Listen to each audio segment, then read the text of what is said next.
Why did God allow you to wake up today? I did not ask you why your alarm clock made noise. I did not ask you why your eyes opened. I did not ask you why your lungs are still functioning, or why your heart is still beating. I am asking you a deeper question. Why did heaven permit another morning? Why did eternity release you back into time? Why did God allow your spirit to remain in your body one more day? Please write this down, because this is very important. Life continues because purpose remains. Say that to yourself. Life continues because purpose remains. If God gave you breath today, then God still has purpose for your life today. You are not awake by accident. You are not alive because death forgot your address. You are not breathing because the universe made a mistake. Your breath is evidence. Your breath is testimony. Your breath is a divine announcement that the Creator is not finished with the product. Every manufacturer knows when a product is finished. Every designer knows when the work is complete. Every builder knows when the building is ready to be handed over.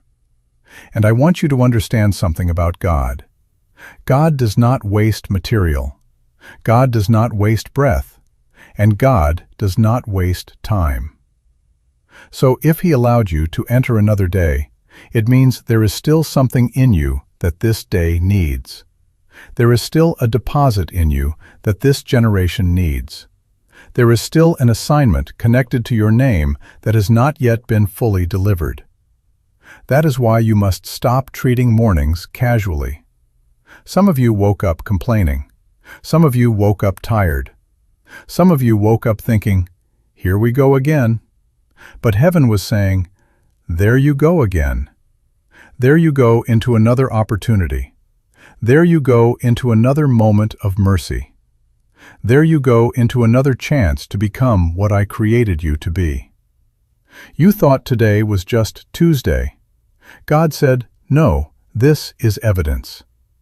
There are many people breathing who are not living. There are many people moving who are not becoming. There are many people busy who are not deployed. They have activity but no assignment. They have schedules but no significance. They have appointments but no alignment. They are running everywhere and arriving nowhere. That is a dangerous way to live, because motion is not the same as purpose. Being tired does not mean you are fruitful. Being occupied does not mean you are obedient. This is why the Apostle Paul could speak about death with confidence. He did not say, "I am ready to depart because I am tired." He did not say, "I am ready to leave because life became difficult." He said, in essence, "I have finished my course." That means a person who is truly ready to depart is not simply a person who is exhausted with living. It is a person who has completed the assignment. Death is not the issue when purpose is finished. The tragedy is not dying. The tragedy is dying unfinished. Tell yourself right now, "I did not wake up by mistake. I woke up because I am still assigned." Say it again until your spirit hears it. "I did not wake up by mistake. I woke up because I am still assigned." You may not understand everything yet. You may not know all the details. You may be in a season of confusion, transition, pressure, or pain. But the fact that you are still here means God has not closed the file. Heaven has not dismissed your case. The manufacturer has not removed his name from the product. If this word is already waking something in your spirit, stay connected to this teaching and write in the comments, "I am still assigned," because sometimes your confession becomes the first step back into alignment. You have been saying too long, "I am tired." Start saying, "I am assigned." You have been saying too long, "I am lost." Start saying, "I am being restored." You have been saying too long, "I don't know why I am here." Start saying, If God kept me, purpose remains. So the real crisis is not death. The real crisis is unfinished purpose. And if we are going to understand why God woke you up today, we must first understand why God gives time. Time is not a clock. Time is not a watch. Time is not a calendar hanging on your wall. Please write this down. Time is the measurable space God gives to mankind to manifest invisible purpose in visible form. That means what God placed in you cannot stay in you. It must come out of you. It must become service. It must become contribution. It must become fruit. It must become something your generation can touch, hear, receive, and be blessed by. God does not give you another day just to survive another day. Survival is too low for a creature made in the image of God. God gives days for discovery. God gives days for development. God gives days for correction. God gives days for growth. God gives days for service. God gives days for deployment. In other words, every day is a container. And the question is not simply, what day is it? The question is, what am I supposed to put into this day? Because an empty day is not empty because nothing happened. An empty day is empty because purpose was not served. That is why you must stop calling a new day ordinary. A new day is not merely a calendar event. It is a divine extension of opportunity. When the sun rose this morning, heaven did not just announce morning. Heaven announced mercy. Heaven announced access. Heaven announced, you still have time. And if you still have time, then you still have responsibility. Time is God's way of saying, I am giving what I put in you another opportunity to be released through you. Now listen carefully. If you keep wasting time, you are not wasting minutes first. You are wasting assignment. You are not just losing hours, you are losing opportunities for what God placed inside you to become visible. That is why wasting time is so dangerous. Time is the currency purpose spends. Time is the environment where assignment grows. Time is the womb where destiny becomes history. So when you throw away time, you are throwing away the space God gave your purpose to breathe.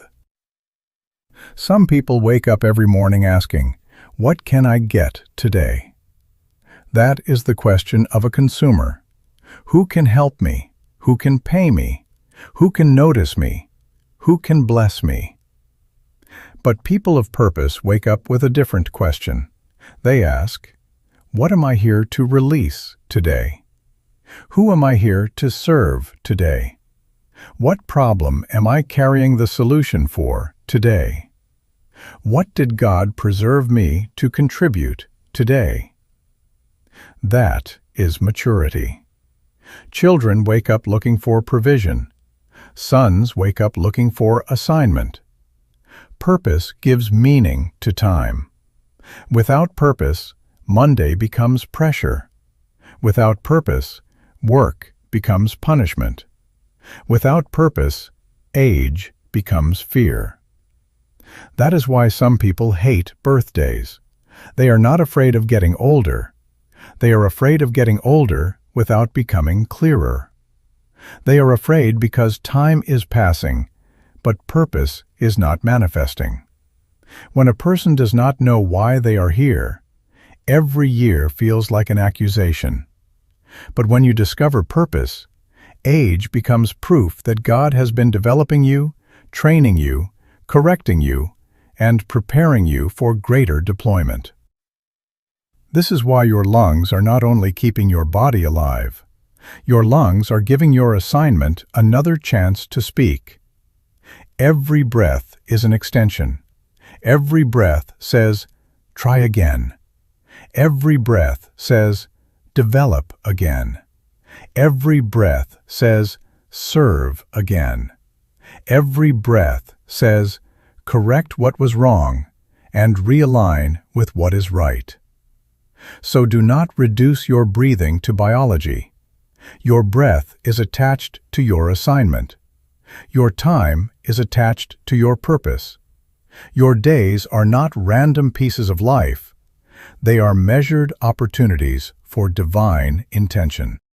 So when you wake up tomorrow, do not just ask, "What time is it?" Ask, "What is this time for?" Do not just ask, "How old am I?" Ask, "How much of what God put in me has come out of me?" Because time only becomes meaningful when it is used to fulfill the purpose God placed inside you. And the reason time matters so much is because purpose did not begin today. Purpose was built into you before today. God never begins with an experiment. Please understand this. God does not experiment with lives. God does not wake up in eternity and say, "Let me see what this person can become." No, no, no. God is not guessing about you. God is not trying to discover you. God is not trying to figure out what to do with you after you arrived. God never starts until He has already finished. Write that down, please. Very important. God never starts until He has already finished. That means when God begins something in time, He has already completed it in purpose. When God sends a person into the earth, He is not sending a question mark. He is sending an answer. You are not God's uncertainty. You are God's intention. You are not a divine maybe. You are a divine deposit. Heaven did not release you into your mother's womb to see what might happen. Heaven released you because there was something finished in the mind of God that needed a body, needed time, needed breath, needed a generation, needed a place to manifest. This is why the Bible says God declares the end from the beginning. Not the beginning from the end from the beginning. That means before God begins, He has already seen the end. Before He starts, He has already finished. Before He forms, He has already purposed. Before He sends, He has already assigned. So your assignment is not something you invent. Your assignment is something God finished in you before you began. Your future is not something God is trying to invent. Your future is something God placed inside you to be uncovered, developed, disciplined, protected, and manifested. That is why you must be careful who you allow to define you. People meet you in process and try to name you by your present condition. God names you by your finished purpose. People call you what they see. God calls you what He built. People call you failure because they saw a season. God calls you finished because He saw the end before the season began. Tell your neighbor, "I am not an experiment." Tell them again, "God already finished me." Now don't get nervous. I am not saying everything in your life is mature. I am not saying everything in your character is complete. I am not saying you have developed all your gifts. I am saying the purpose is already settled. The seed is already carrying the tree. The tree is already carrying the fruit. The fruit is already carrying more seed. The future is trapped inside the beginning. That is why you can hold a seed in your hand and not see a forest, but the forest is in there. The problem is not absence. The problem is process. Every manufacturer understands this better than most believers. No manufacturer creates a product and then asks the product, "What do you want to be?" That would be foolish. Imagine a company building a phone, putting glass on it, installing circuits in it, loading software in it, putting it in a box, shipping it to the store, and then asking the phone, "Now, what is your purpose?" No. Before they bought the material, they knew the function. Before they designed the shape, they knew the use. Before they tested the battery, they knew the environment. Before they priced it, they knew the value. Please write this down. Purpose is not decided by the product. Purpose is determined by the manufacturer. Say it slowly. Purpose is not decided by the product. Purpose is determined by the manufacturer. That means you do not have the authority to cancel what God designed. You do not have the authority to reduce yourself because people rejected you. You do not have the authority to hate yourself because someone mishandled you. You do not have the authority to say, "I am nothing," when the manufacturer already put his intention inside you. This is why comparison is ignorance. I know that is strong, but it is true. Comparison is a confession that you have not read your own manual. You are studying another product, trying to understand your function.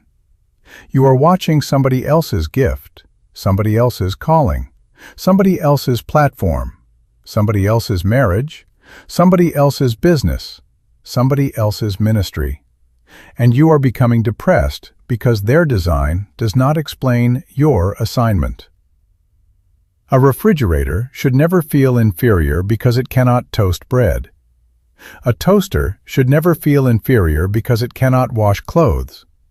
A washing machine should never feel inferior because it cannot fly. Each product is successful when it fulfills the purpose of the manufacturer. Some of you are tired because you are trying to become a product you were never designed to be. You are wearing somebody else's identity. You are copying somebody else's sound. You are imitating somebody else's assignment. You are borrowing somebody else's confidence. That is why you are exhausted. Anything outside of purpose requires artificial energy. When you live in purpose, there is still labor, there is still pressure, there is still discipline, but there is also grace, because purpose carries the capacity for its own fulfillment. And then God did something powerful. After He made man, He put His image on man. The last thing a manufacturer puts on a product is the brand. Why? Because the brand represents ownership. The brand represents reputation. The brand says, "This came from us." When God put His image on humanity, He was saying, "This product represents me in the earth." That means your life is not only about your comfort. Your life is tied to God's name. Your purpose is tied to God's reputation. When you function according to design, you reveal something about the manufacturer. That is why the enemy attacks your identity first. If he can make you forget whose image you carry, he can make you misuse your time, abuse your body, despise your gift, envy your brother, and abandon your assignment. The enemy is not afraid of you being busy. He is afraid of you being aligned. He is not afraid of you having a job. He is afraid of you discovering your work. He is not afraid of you making money. He is afraid of you manifesting purpose, because purpose reveals the glory of the manufacturer. So stop trying to prove that you are valuable. You are not here to prove value. You are here because God already valued what He put inside you. The price of a product is not determined by the opinion of the shelf. The value is determined by the manufacturer, the design, the function, and the demand it was created to answer. You may have been ignored by people, but you were not ignored by God. You may have been mishandled by systems, but you were not misdesigned by God. You may have been rejected by rooms, but you were not rejected by purpose. Lift your head. There is something in you that predates your pain. There is something in you older than your failure. There is something in you stronger than your insecurity. Before they criticized you, God designed you. Before they abandoned you, God assigned you. Before you made your worst mistake, God had already placed treasure in the earthen vessel. You are not trying to become important. You are important because of what you are carrying. So the question is not whether you have a purpose. That question is already answered by your existence. If you were born, you were sent. If you were sent, you were designed. If you were designed, you were assigned. If you were assigned, you have capacity. The real question is this: if purpose is built in, why do so many people never live it? Why do so many products sit on the shelf unused? Why do so many gifted people die full? Why do so many people breathe every day and still never become who God finished before they began? Because the answer is not in your activity first. The answer is in your identity first. Please write this down. You cannot live assigned until you recover who God says you are. If you do not know who you are, you will let people use you for what you were never designed to do. If you do not know who you are, every opinion becomes a command. Every compliment becomes a drug. Every criticism becomes a prison. Every opportunity looks like destiny, because you have no internal definition. I have reduced the confusion of human life to 5 questions. Very important. These 5 questions are behind every confused life. Number 1, who am I? Number 2, where am I from? Number 3, why am I here? Number 4, what can I do? Number 5, where am I going? Say them to yourself. Who am I? Where am I from? Why am I here? What can I do? Where am I going? These questions are not religious questions. These are human questions. The rich man asks them. The poor man asks them. The educated woman asks them. The person in prison asks them. The person in the boardroom asks them. The preacher asks them. The politician asks them. The child asks them before the world teaches him to be silent. And when a person wakes up every morning without answers to these questions, life becomes heavy. That is why some of you are tired and you have not done anything yet. You woke up fatigued because confusion is work. Anxiety is work. Imitation is work. Trying to be somebody you are not is work. Trying to please people who do not know your purpose is work. Trying to maintain an image you borrowed from a system that never manufactured you is work. You are not tired because life is too long. You are tired because your soul is carrying definitions God never gave you. Who am I? That is the question of identity. Where am I from? That is the question of source. Why am I here? That is the question of purpose. What can I do? That is the question of potential. Where am I going? That is the question of destiny. Now listen carefully. Purpose is the answer to why. Potential is the answer to what. Destiny is the answer to where. If you do not know why you are here, you will abuse what you can do, and you will wander toward where you were never meant to go. This is why the third question is so dangerous and so powerful. Why am I here? If God woke you up this morning, that question is still active. Heaven is still asking it over your life. Why are you here today? Not why are you employed, not why are you known, not why are you stressed, not why are you popular. Why are you here? There is a reason attached to your breathing. There is a reason attached to your survival. There is a reason you came through what should have destroyed you. You are not here simply because you escaped something. You are here because you are assigned to something.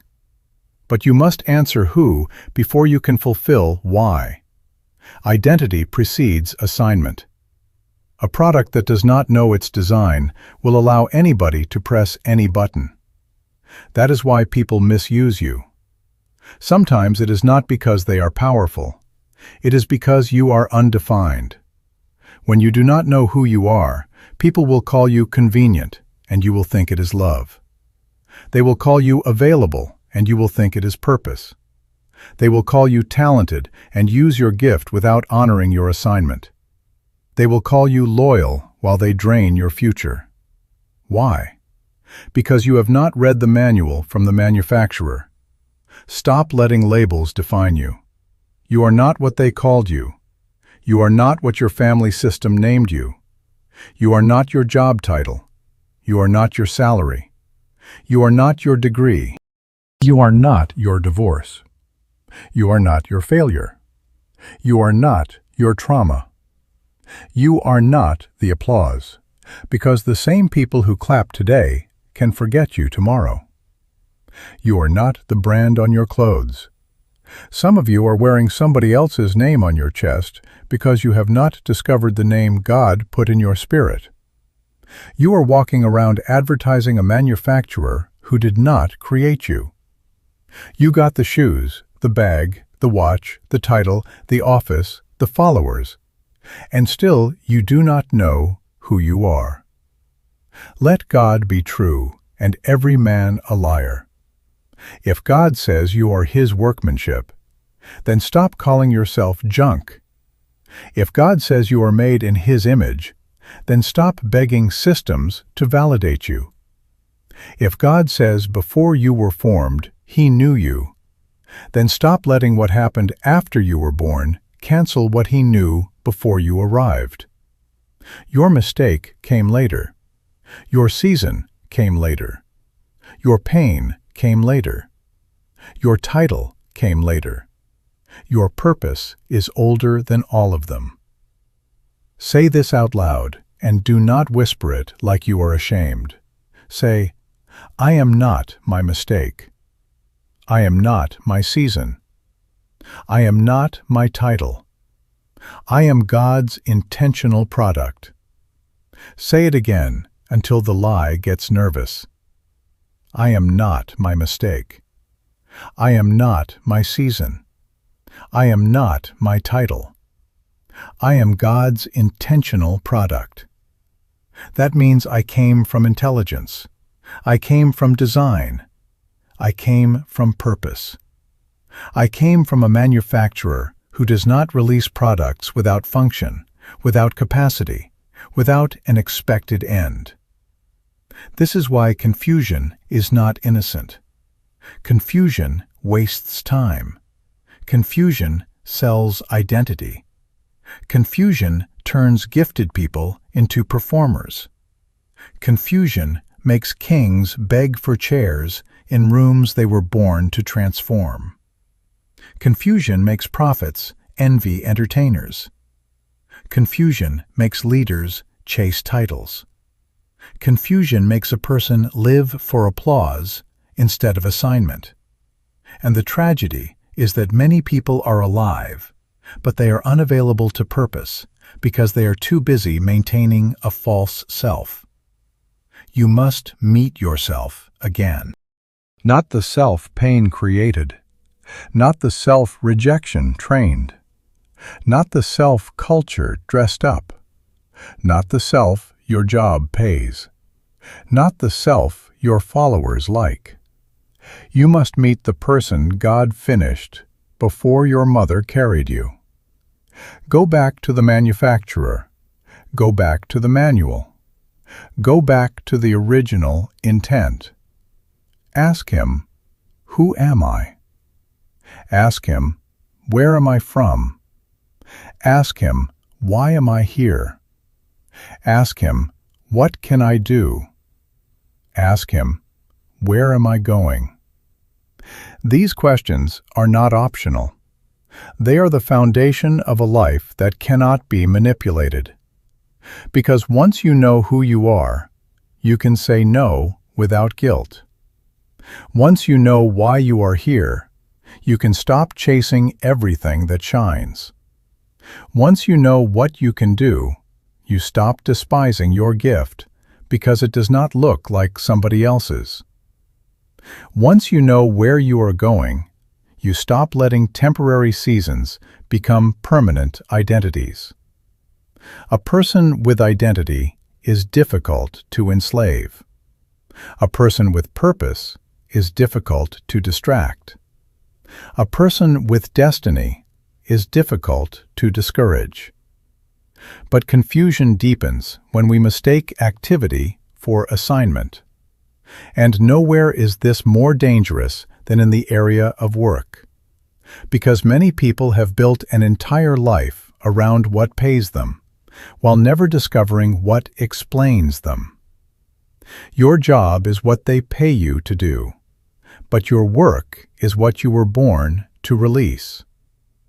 Please write that down in your spirit. Your job is what they pay you to do, but your work is what you were born to release. And if you confuse the two, you will spend your whole life celebrating provision while starving purpose. Now listen carefully. I am not against jobs. A job is not evil. Employment is not a curse. Salary is not sin. Some of you need to thank God for the place that is paying your bills right now. You need to thank God for the desk, the uniform, the contract, the clients, the check, the opportunity. Do not despise the job. But you must understand what the job is and what the job is not. Your job may provide for you, but it cannot define you. Your job may pay your rent, but it cannot explain your reason. Your job may give you a title, but it cannot give you identity. Your job may give you benefits, but it cannot give you meaning. Employment can be temporary, but assignment is permanent, because assignment is connected to design. A company can hire you today and release you tomorrow. A manager can promote you today and replace you next year. An industry can celebrate you in one season and forget you in another season. But what God built into you does not expire when the economy changes. You can be fired from a job, but you cannot be fired from your purpose. You can lose a position, but you cannot lose what God deposited. You can walk out of an office with a box in your hand and still carry a nation in your spirit. Tell yourself, my employment is not my identity. Say it again. My employment is not my identity. Some of you need to announce to that cubicle, that warehouse, that classroom, that hospital floor, that business office. This place may be my temporary employment, but it is not the total explanation of my life. You are not disrespecting the place. You are putting the place in proper order, because anything temporary that becomes ultimate becomes an idol. And many people have made an idol out of a paycheck because they never discovered purpose. Your job may be where you earn income, but your assignment is where your life reveals meaning. That means God may use your job to fund your assignment. God may use your employment to train your discipline. God may use that supervisor who irritates you to develop your patience. God may use that department that frustrates you to reveal a problem you were born to solve.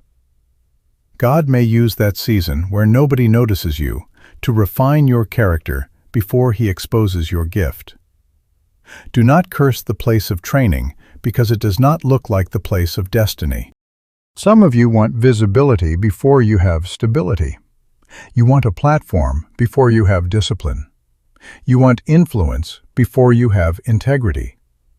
So God keeps you in a place where you must arrive on time, answer correctly, serve people you do not feel like serving, solve problems nobody applauds, and keep your spirit clean while your emotions are being tested. That is not punishment, that is preparation. God is too wise to release undeveloped purpose into public responsibility. Now, here is the Monday morning test.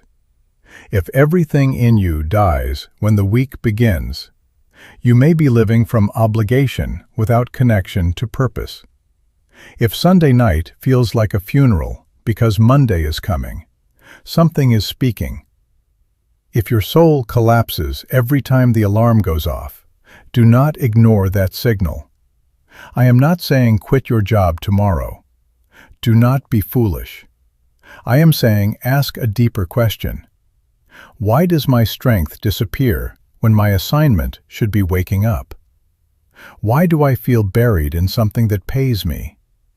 Why am I spending my best energy maintaining a life that does not reveal my design? But be careful. Sometimes you hate the job because it is killing you. Sometimes you hate the job because it is correcting you. You must discern the difference. Some places are draining you because they are outside your purpose. Other places are disciplining you because they are preparing you for your purpose.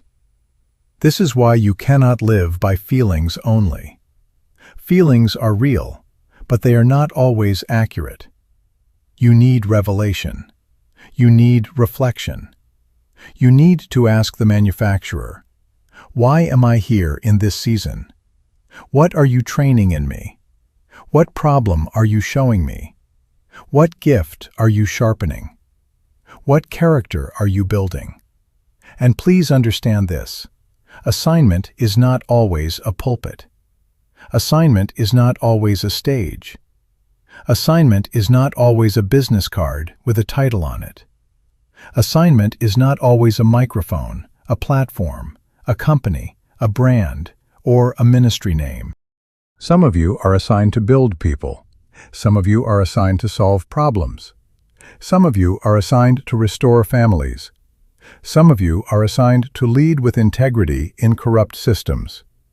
Some of you are assigned to create order where there has been confusion. Some of you are assigned to teach truth in simple language.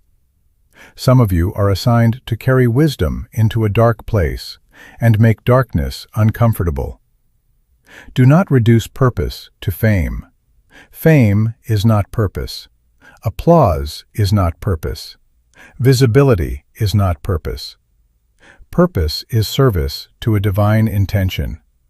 Purpose is when what God placed in you becomes a solution for what He placed you near. That is why your burden matters. That is why your anger matters when it is submitted to God. Not the anger of bitterness, but the anger of assignment. What problem makes you angry enough to serve? What injustice will not let you sleep? What need keeps pulling on your compassion? What gift keeps showing up even when nobody pays you? What burden will not leave you alone? What truth do people keep coming to you for? Pay attention to those things. Your assignment often hides in the problem you cannot ignore. Your assignment often speaks through the gift people keep drawing from you. Your assignment often reveals itself in the pain you survived, and now have wisdom to heal in others. Your assignment often appears in the place where your ability meets somebody else's need. Stop asking only, what can I get paid for? Start asking, what was I born to solve? Because payment may sustain your life, but assignment explains your life. So go to work tomorrow with a different mind. Do not go as a prisoner. Go as a student. Go as a servant. Go as a person under divine observation. Watch the problems. Watch the people. Watch what disturbs you. Watch what you do naturally. Watch where your gift produces results. Watch where wisdom rises in you without effort. God may be using employment as a classroom, and if you are humble enough to learn, the job you thought was delaying you may be developing you. But never forget this, the evidence of assignment is not just desire. Many people desire what they were never designed to carry. Desire must be tested by capacity. Burden must be supported by gifting. Vision must be matched by discipline.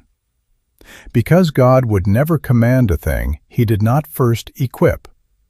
If He assigned you, He deposited something. If He called you, He built capacity.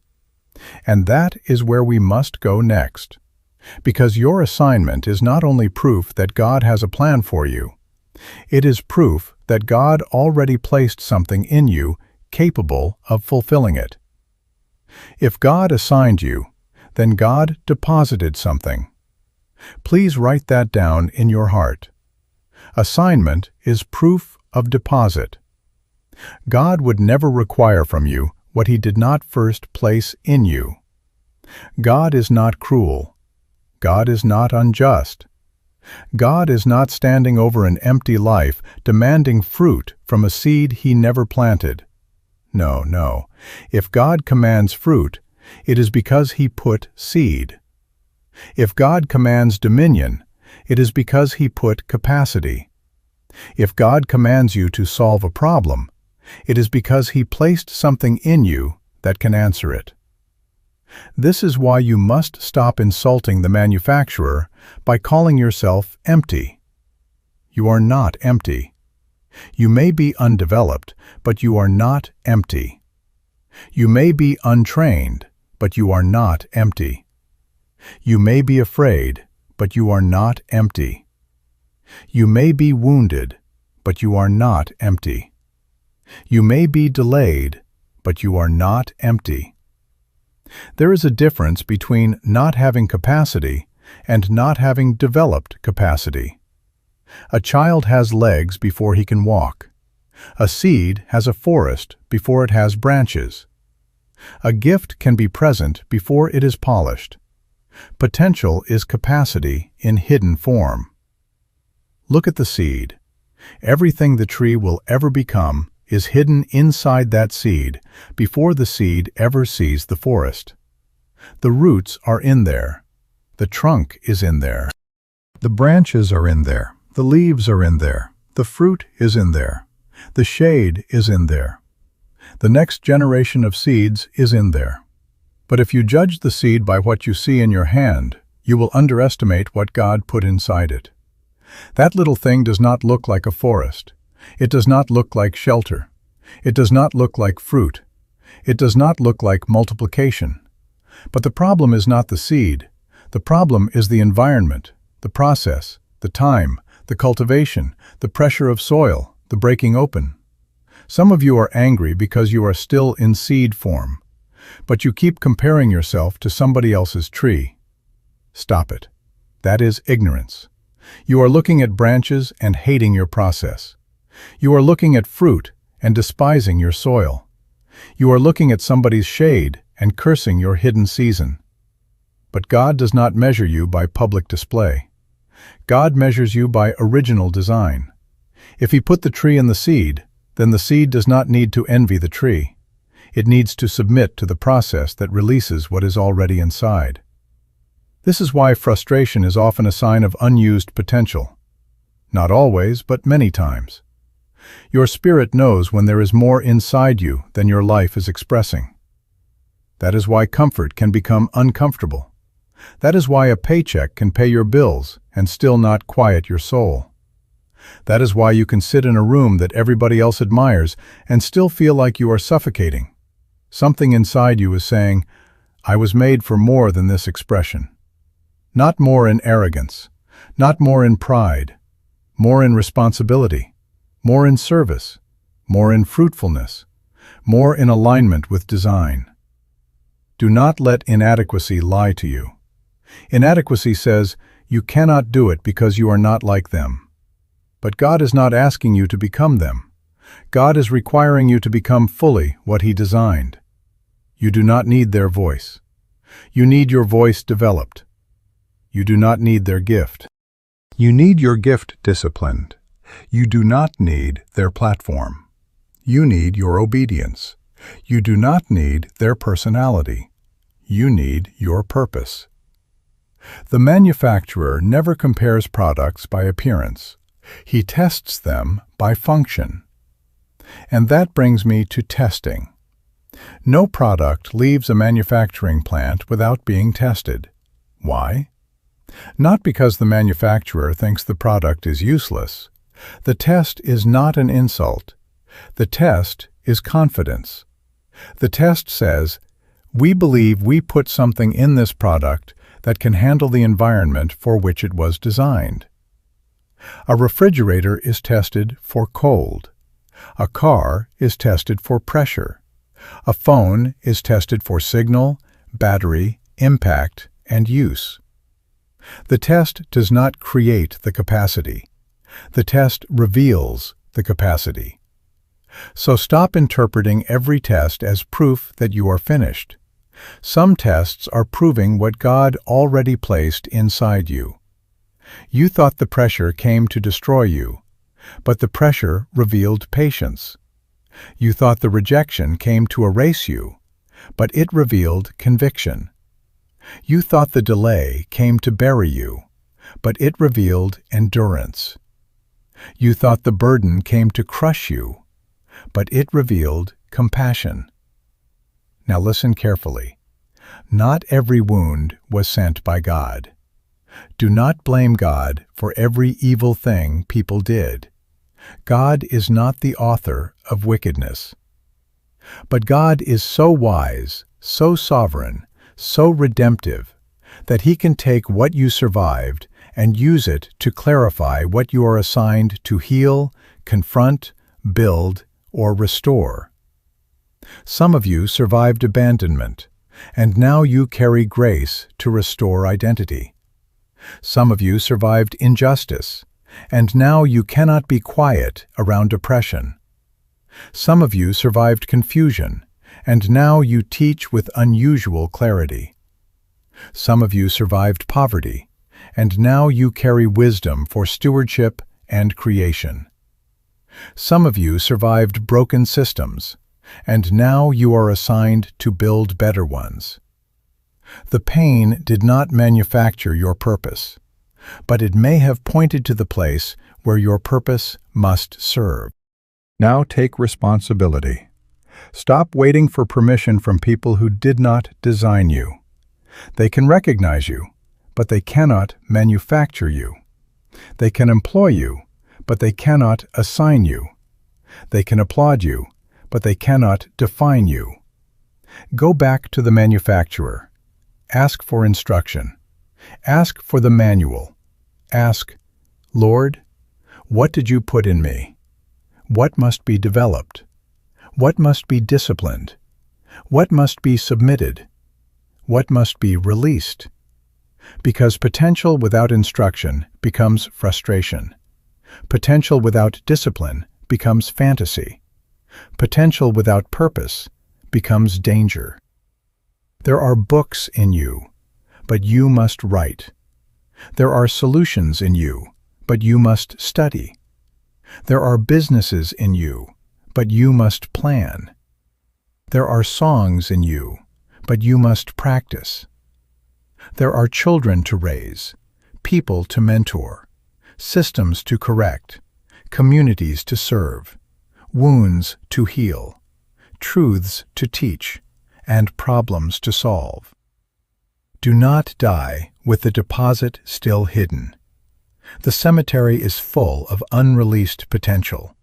Songs never sung, books never written, companies never started, ministries never birthed, reconciliations never attempted, ideas never disciplined, purpose never manifested.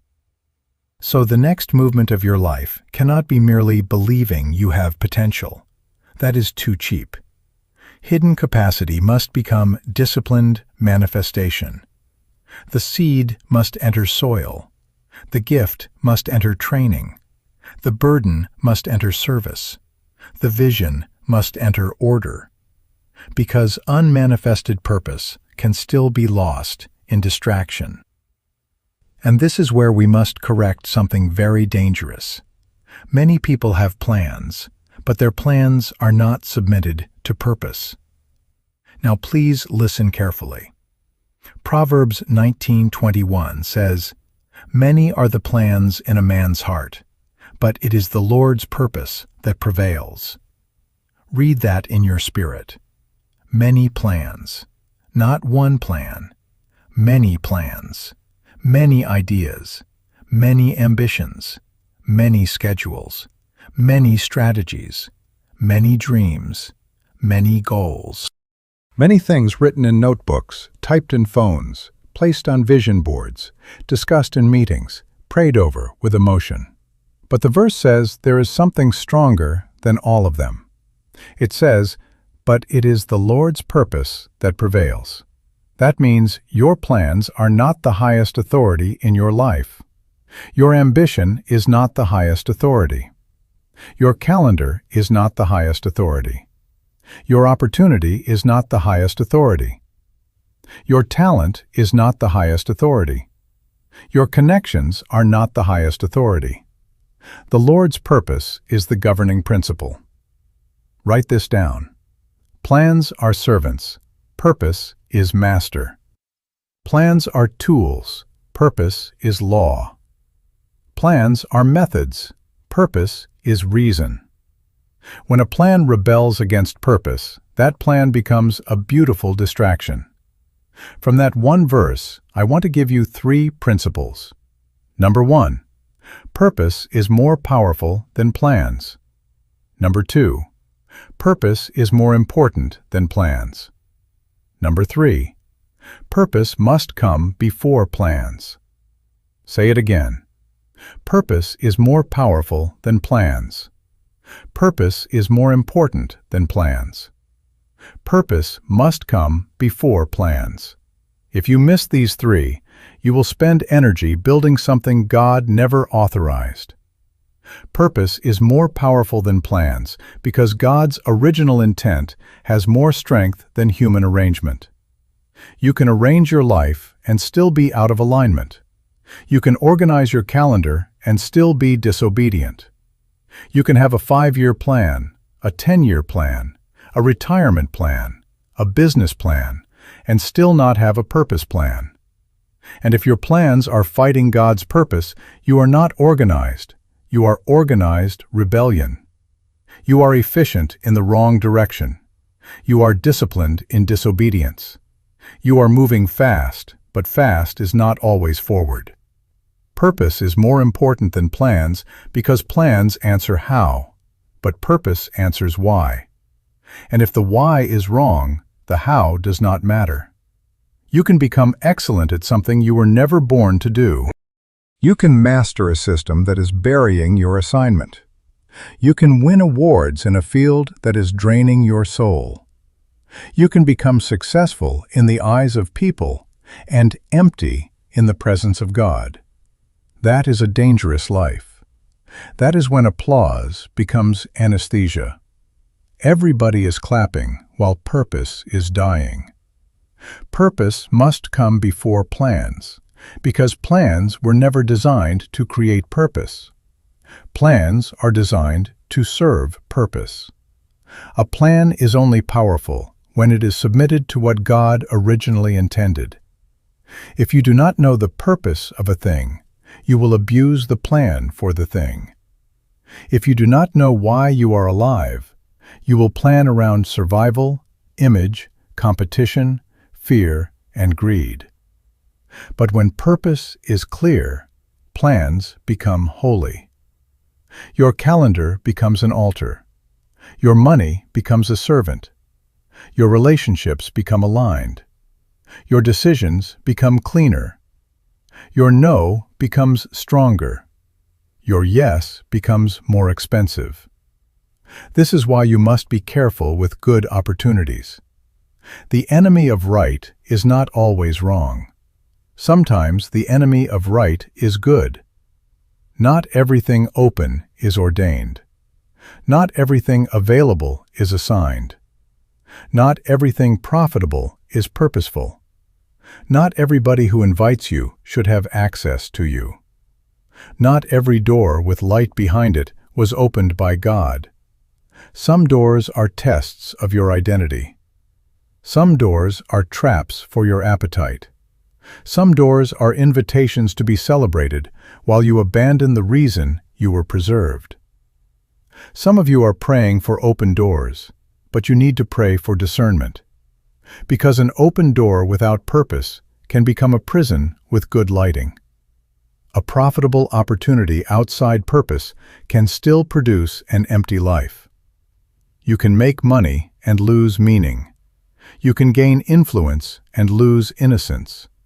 You can build a name and lose your assignment. What does it profit a man to gain the whole world and lose his soul? And I want to ask it another way. What does it profit a person to gain a lifestyle and lose the reason God woke them up this morning? A person can climb a ladder for 20 years, sweat, sacrifice, compete, get promoted, get celebrated, move higher and higher, and then discover the ladder was leaning against the wrong wall. That is tragedy. Not because the person did not work hard, they worked hard. Not because the person did not plan, they planned. Not because the person did not succeed, they succeeded. But success in the wrong assignment is still failure in disguise. The issue is not only, am I climbing? The issue is, who placed the ladder and what wall is it leaning on? So now we must examine our lives. Do not get emotional only, get honest. Look at your calendar and ask, does this help me fulfill what God woke me up to do? Look at your relationships and ask, do these connections strengthen assignment or feed distraction? Look at your ambitions and ask, is this born from purpose or from insecurity? Look at your habits and ask, are these preparing me for destiny or reducing my capacity? Look at your spending and ask, is my money serving purpose, or is my money financing an image? Because anything you refuse to examine can secretly govern you. Some of you do not need a new plan first. You need alignment. You need correction. You need to bring your planner, your phone, your budget, your friendships, your private habits, your career moves, your ministry desires, your business ideas, and lay them before God and say, Lord, judge this by purpose. Not by popularity, not by fear, not by pressure, not by what my family expects, not by what culture rewards. Judge this by what you intended when you made me. And this is not loud now. This is quiet. This is where pride dies. Say this in your heart, Lord, interrupt every plan in me that is fighting your purpose for me. Say it again. Lord, interrupt every plan in me that is fighting your purpose for me. Interrupt the ambition that is not submitted. Interrupt the relationship that is reducing obedience. Interrupt the habit that is stealing capacity. Interrupt the opportunity that flatters my ego but weakens my assignment. Interrupt the dream I invented to avoid the purpose you already finished. That prayer is dangerous, but it is necessary, because God loves you too much to let you be successful in self-destruction without warning. He will trouble your comfort. He will disturb your false peace. He will make a good thing feel heavy when it is not the right thing. He will allow your soul to become restless in places your ego enjoys. Why? Because purpose is calling you back to original intent. When purpose corrects plans, you do not become passive. You become precise. You do not stop planning. You plan better. You write with obedience. You act with clarity. You spend with discipline. You choose relationships with wisdom. You wake up with assignment, not accident. And once purpose corrects your plans, the next step is not just to feel inspired. The next step is to write, to act, and to live like a person under divine assignment.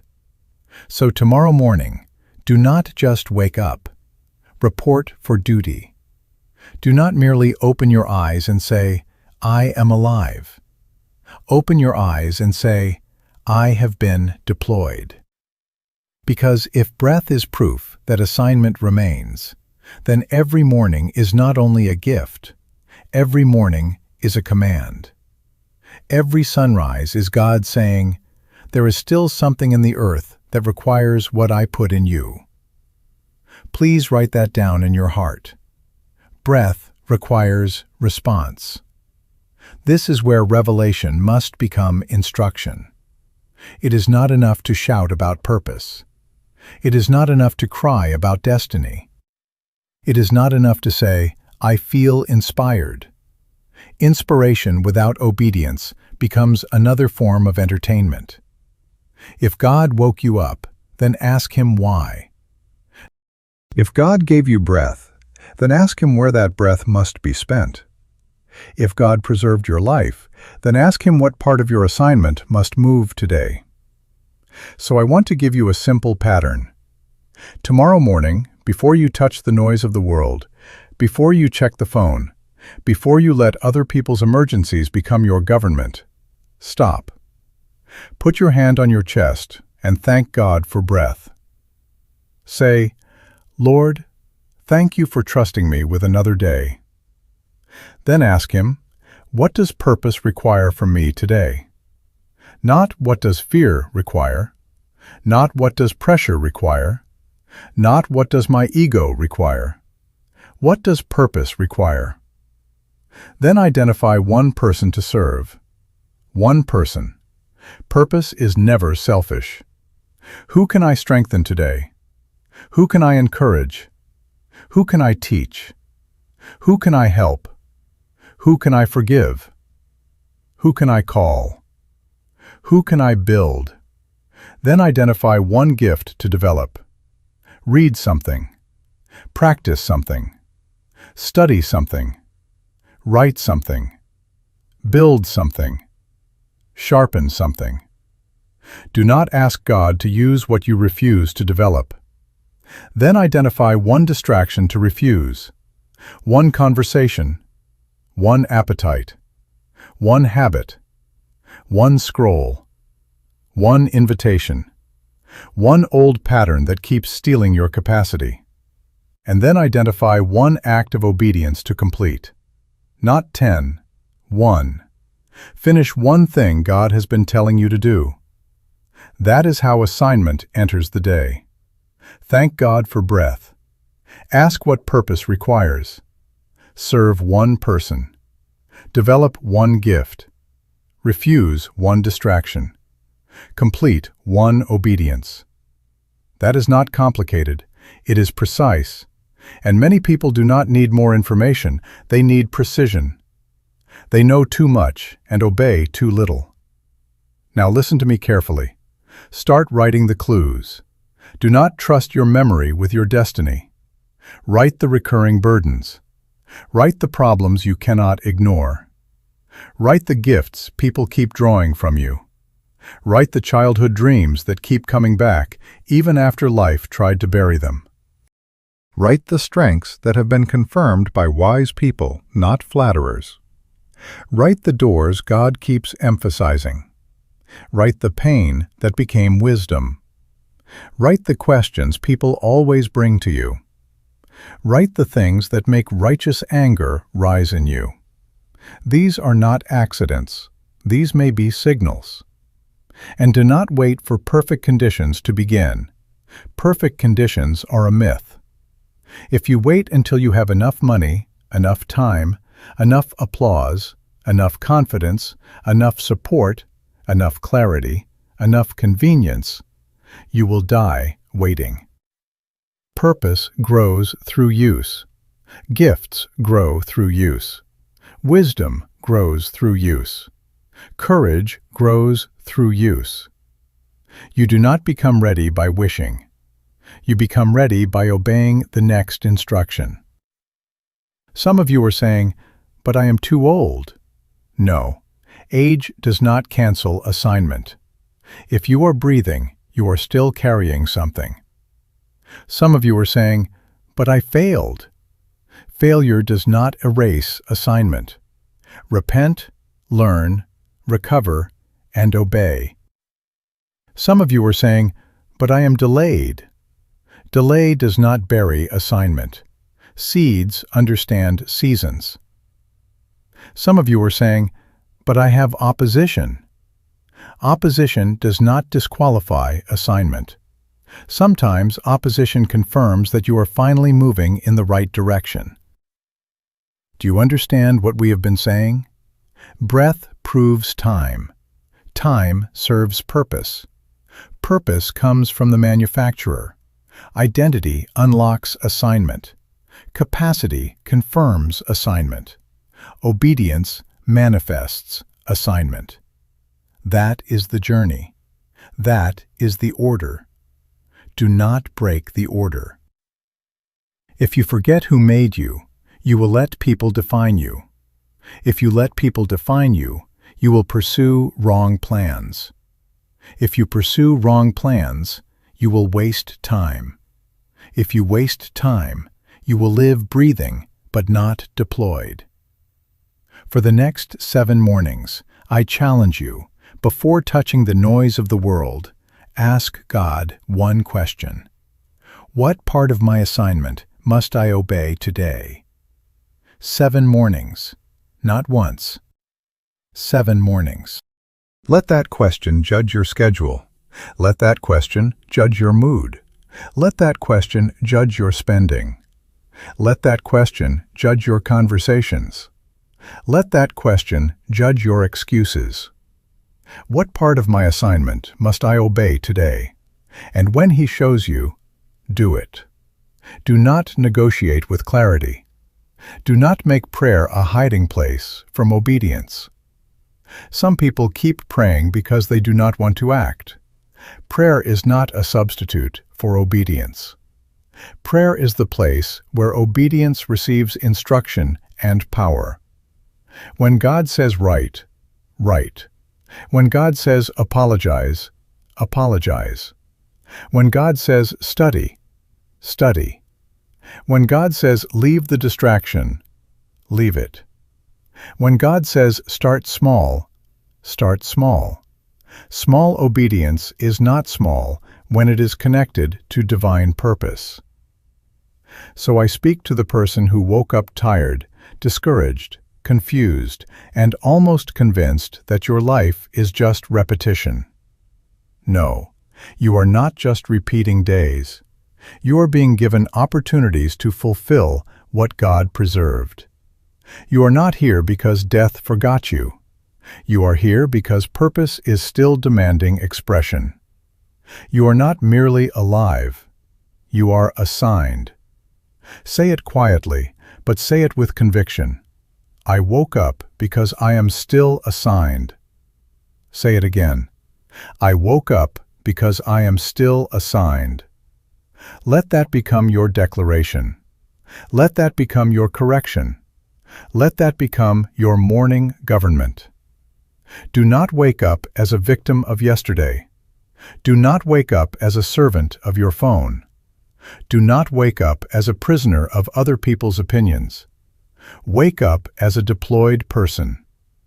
Lord, bring us back to original purpose. Correct our plans. Awaken our identity. Discipline our gifts. Redeem our time. Show us who to serve, what to develop, what to refuse, and what to obey. Let us not die full of unused capacity. Let us not waste breath on distraction. Make us precise. Make us faithful. Make us useful in the place where you have assigned us. And if this teaching has called you back to God's original purpose, stay connected for more truth like this. Write the declaration you are choosing to live by. I woke up because I am still assigned. Or write the specific truth God is asking you to believe and obey today. Do not merely wake up alive.